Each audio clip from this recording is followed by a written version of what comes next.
Here is a coin so ordinary that most Americans have never given it a second glance. 5 cents, a president, a house, the change you dig out for a parking meter.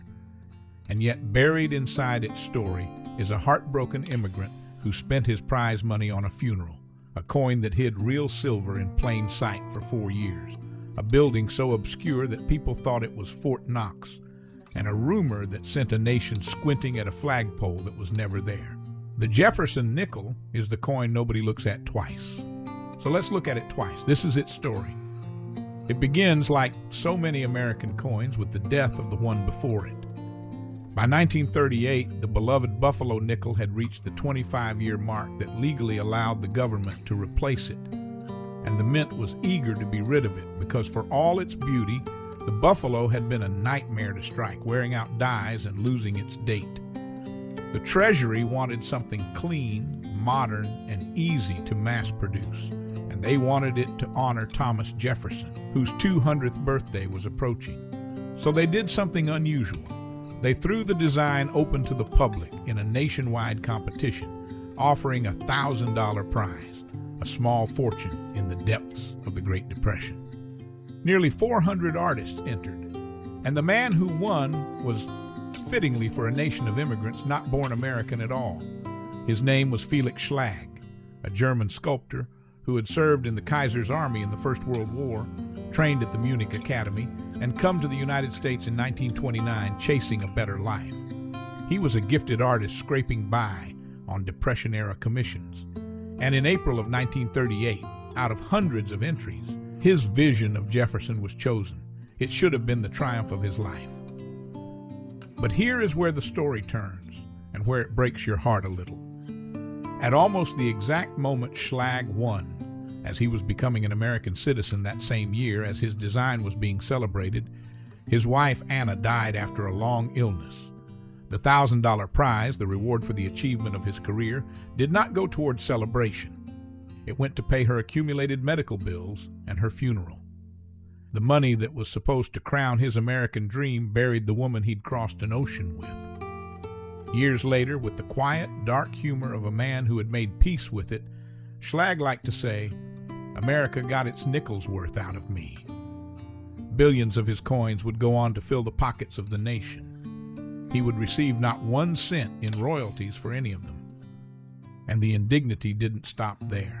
When an artist designs a coin, tradition grants him one small immortality, his initials, tucked somewhere in the design. Through some oversight or misunderstanding, Schlag's initials were left off the nickel entirely.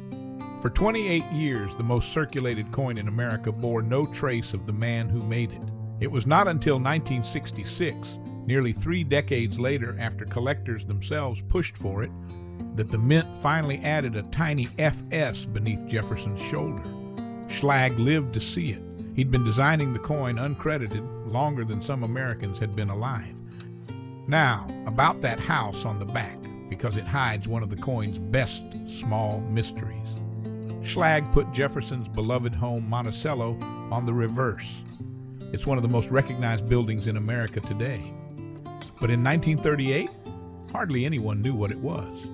When officials looked at Schlag's rendering of the elegant domed mansion, some of them genuinely had no idea what they were looking at. And the story goes that more than one guessed it was Fort Knox, the famous gold vault. The building was so unfamiliar that the mint made a telling decision. They ordered the word Monticello spelled out right underneath it because they feared ordinary Americans wouldn't recognize the home of the man who wrote the Declaration of Independence. Think about that. A nation had to be told in block letters on its own money what Thomas Jefferson's house looked like. And then there's the flagpole. When the new nickels hit circulation, a rumor caught fire from coast to coast that the mint had blundered, that Monticello had been struck without its flagpole, and that these error nickels would become rare and valuable. People started pulling them from their change, hoarding them, certain they were sitting on a fortune. It's a wonderful story, and it's almost certainly nonsense. The flagpole was never missing because Schlag simply never drew one.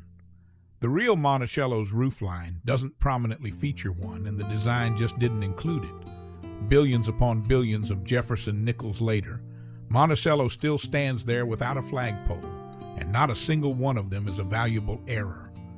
A rumor built out of thin air sent an entire country hunting for a mistake that never existed. But the Jefferson nickel's greatest secret is one that's actually true, and it's the reason collectors still dig through rolls of them today. To understand it, you have to remember what the coin was made of and why that suddenly mattered when the world went to war. For most of its life, the nickel is exactly what its name says, mostly copper, with about a quarter nickel. But nickel, it turns out, is a critical war metal, hardened steel for armor plating, for artillery, for the machinery of a modern military. And when the United States plunged into the Second World War, every ounce of nickel was suddenly needed for the fight. So in 1942, the Mint did something that sounds absurd until you understand it. They pulled the nickel out of the nickel, and to replace it, they used, among other things, silver. This is the delicious irony most people never learn. For a few years in the middle of the war, from 1942 through 1945, the 5-cent coin in an American's pocket contained real silver, 35% of it, while the more valuable-sounding nickel metal had gone off to war. The coin worth 5 cents was quietly worth more than it looked, and the humble nickel became, for a brief window, a little piece of silver hiding in plain sight. The Mint knew people needed to tell these special coins apart, so they marked them boldly. They took the Mint mark and blew it up huge, placing it right above the dome of Monticello on the back. And for the first time in American history, the Philadelphia Mint, which had never used a mint mark on any coin, stamped a large P on these wartime nickels. It was a deliberate flag. This one is different. This one has silver in it. Those big mint mark war nickels are still out there today, and any collector will tell you the same thing. Check the reverse. If the mint mark is large and floating above Monticello's dome, you're not holding a nickel. You're holding silver that survived the war. There's a poignant footnote to those wartime coins.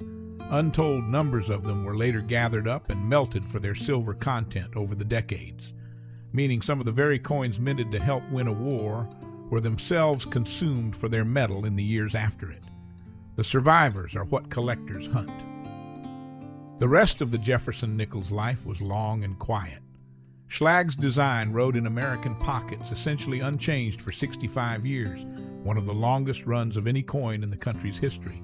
He remarried, moved to a small town in Michigan, gave up sculpture to become a photographer, and died in 1974.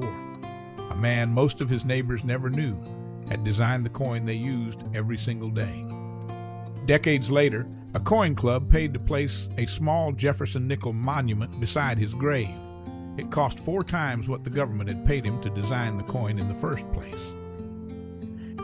So the next time you get a nickel in your change and almost don't bother to look.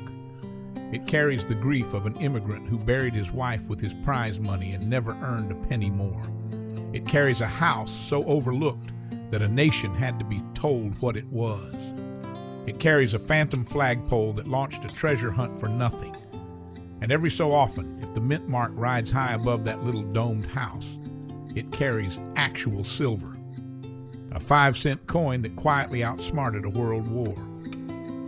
That is the Jefferson nickel, the coin nobody looks at twice, and the one that rewards you the most when you finally do.